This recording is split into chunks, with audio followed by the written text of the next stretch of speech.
ఇంత చేస్తుంటే కూడా మీరు చూస్తూ కూడా ఊరుకున్నారు. ఒక మహిళని ఇట్లా చేస్తుంటే మీకు ఇప్పటికే తెలుసుంటాయి అన్నీ. నేను దయచేసి మిమ్మల్ని అడుగుతున్నాను, ఒక కోరిక కోరుతున్నాను. మీరు బయటకు వచ్చి జరిగేదేదో చూసి ఏది కరెక్ట్గా ఉందో వాళ్ళకి చెప్పి అట్లా చేయించండి.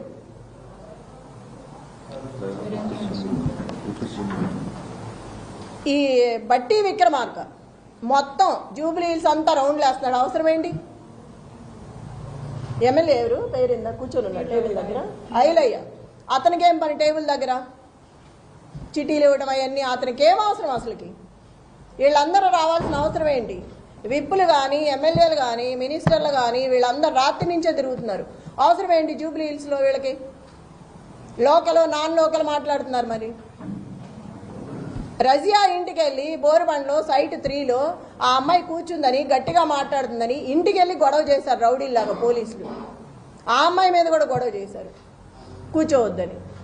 టేబుల్స్ ఇవ్వట్లా, కుర్చీలు ఇవ్వట్లేదు. ఆ టేబుల్స్ తీసుకొచ్చి పోలీసులు సందు చివర 3 అడ్డం పెట్టుకున్నారు. అవి ఎవరికి అవసరం? వాళ్ళ దగ్గర లాక్కొచ్చి మీరు ఎందుకు వేసుకోవాలి? ఆ కుర్చీలన్నీ విసిరేసి వాళ్ళు ఎట్లా కూర్చుంటారు? నైట్ అవుతుందో ఎంత టైం అవుతుందో తెలియదు. మహిళలు ఉన్నారు, ప్రెగ్నెన్సీ ఉన్నారు. అక్కడ అంతమంది జనాన్ని భయపెట్టి టేబుల్స్ తెచ్చి బయటకు వేసుకోవాల్సిన అవసరం ఏంటి? ఇంత దౌర్జన్యమా? పోలీసులకు కూడా ఉండాలి కదా, మనం ఏం చేస్తున్నాము, ఇది తప్ప ఒప్ప అని తెలియదా? చిన్నపిల్లలేం కాదు కదా. అదేమంటే క్వశ్చన్ చేస్తున్నారు తిరిగి. ఆ క్వశ్చన్ చేసే ముందు మనం ఏం చేస్తున్నామో తెలియాలి కదా. మాట్లాడితే సీఏ అంటారు, ఏదేదో మాట్లాడుతున్నారు. నాన్నే భయపెడుతున్నారు వెళ్తుంటే. అంత 30 మంది 50 మంది 100 మంది పెరుగుతానే వస్తున్నారు కానీ తగ్గట్లేదు. 2 నిమిషాల్లో వస్తున్నారు. మరి ఎవరు చెప్తున్నారో నాకు తెలియదు. నేను ఎక్కడికి వెళ్తే అక్కడికి వస్తున్నారు నాతో పాటు. గుంపుగా వచ్చేస్తున్నారు. పోలీసులు కానీ రౌడీలు కానీ ఆ చుట్టూ ఉన్న జనం కానీ. ఎదుగో ఇప్పుడే వచ్చేటప్పుడు చూసా 150 మంది కూర్చున్న టేబుల్స్ నేను గొడవ చేసి వచ్చానని ఒక 6 నుంచి మిగతాయి తీసేశారు. ఇప్పుడు వస్తా చూసాను ఈ కార్లు. ప్రతి చోట ఇలాగే ఉంది. మేము ఇక్కడి నుంచి అవతలకి వెళ్తే ఇక్కడ మొదలు పెడుతున్నారు, మళ్ళీ అటు నుంచి ఇటు వస్తే అటు మొదలు పెడుతున్నారు. ఎన్ని చోట్ల నాపుతాము? ఎంతమందిని నాపుతాము? బిర్యానీలో డబ్బులు పెట్టిన దౌర్భాగ్యం కాంగ్రెస్ పార్టీది. అంత అవసరమే వచ్చింది నీకు? అంత రౌడీయిజం చేయాల్సిన అవసరమే ఉంది?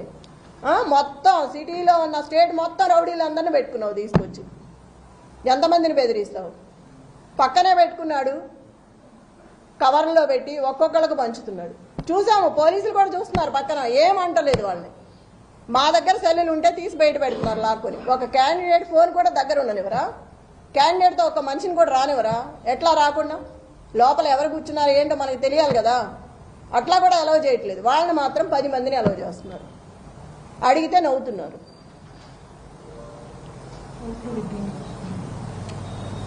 రిగ్గింగ్ చేస్తున్నారు. ఇప్పుడు వచ్చే ఆ మహిళను కూడా కరెంటు బిల్లు తీసుకురమ్మని వెనక్కి పంపించారు. ఎంత అన్యాయం! భయపెట్టి. కరెంటు బిల్లు అవసరమా మనకు ఓటేయడానికి? మా అమ్మాయికి తెలియదు, అమాయకురాలు నిజమే అనుకొని వెళ్తుంది కరెంటు బిల్లు తేవటానికి. ఎంత అన్యాయం కదా. ముసలి వాళ్ళని వీళ్ళందరినీ ఇబ్బంది పెట్టి 19,000 ఓట్లు ఉన్నాయి యూసఫ్గూడలో సవేరా ఫంక్షన్లో.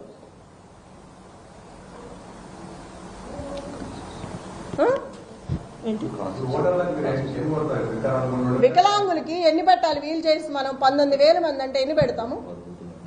10 బూతులు ఉన్నాయి వికలాంగులకి, 2 ఉన్నాయి అక్కడ. ఆ 2 ఎంతమంది అని లోపలికి వస్తారు? ఎంతమందిని అని తీసుకొస్తారు? ఓటింగ్ ఎప్పుడే ఎంచుకుంటాము? ఇది ఎంత అన్యాయం చెప్పండి. ఇటు నుంచి ఇటు వస్తే ఇటు వెళ్తున్నారు, అటు నుంచి ఇటు వస్తే అటు వెళ్తున్నారు. ఎంతమందిని ఆపుతాము? ఎంతమంది రౌడీలు, ఎంతమంది గూండాలు అక్కడ? ఫస్ట్ టైం చూస్తున్నాం సిటీలో ఇట్లా.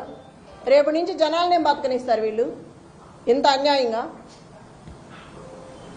అధిష్టానం అంతా ఆడవైపే ఉంది, సపోర్ట్ ఉంది, ఎవ్వరూ లేరు. బీఆర్ఎస్ పార్టీ అంటే గొడవే చేస్తున్నారు కానీ ఒక్కళ్ళని కూడా అలౌ చేయట్లేదు. టేబుల్స్ ఇట్లా, కుర్చీలే ఇట్లా. ఎవరికి చెప్పాలి? వాళ్లే ఇలా ఉంటే అధికార పార్టీ ఎవరికి చెప్తాం మనం? ఎవరు కంప్లైంట్ తీసుకోవట్లేదు ఇచ్చినా కూడా. ప్రజలందరికీ ఒకటే మనమే మళ్ళీ చెప్తున్నా నేను, అందరూ బయటకు వచ్చి ఓటు హక్కు వినియోగించుకొని సహకరించండి. ఒక మహిళకి నాకు సపోర్ట్ చేయండి. రౌడీ రాజ్యం అంటే ఇక ముందు కూడా మీరు అన్నీ తెలుసు, నిన్నటి వరకు అన్నీ చెప్పాము. మీరే ఆలోచించుకొని బయటకు వచ్చి ఓటు వేయండి. జరిగేదంతా చూస్తున్నారు మీరు. అందరికీ మళ్ళా ఒకసారి చెప్తున్నాను, 6 గంటల వరకు 4 గంటలు సమయం ఉంది. అందరూ బయటకు వచ్చి ఓటు హక్కు వినియోగించుకోండి. దయచేసి కేసీఆర్ గారిని గెలిపించుకోండి. నాకు ఇట్లా చూస్తుంటే ప్రతి ఒక్కళ్ళు చెప్తున్నారు, ఇప్పుడు వెళ్తే గోపన్న ఉంటే ఇట్లా జరిగేదే కాదు, గోపన్న లేడు కాబట్టి ఎంత హింసిస్తున్నారు మమ్మల్ని. నిజమే, నేను కూడా ఇవాళే ఫస్ట్ టైం గట్టిగా మాట్లాడుతున్నాను. ఎందుకంటే నాకు ఆవేశం వస్తుంది, ఎంత రౌడీయిజం చేస్తారా అని. ఒక మహిళగా కూడా నేను తట్టుకోలేకపోతున్నాను.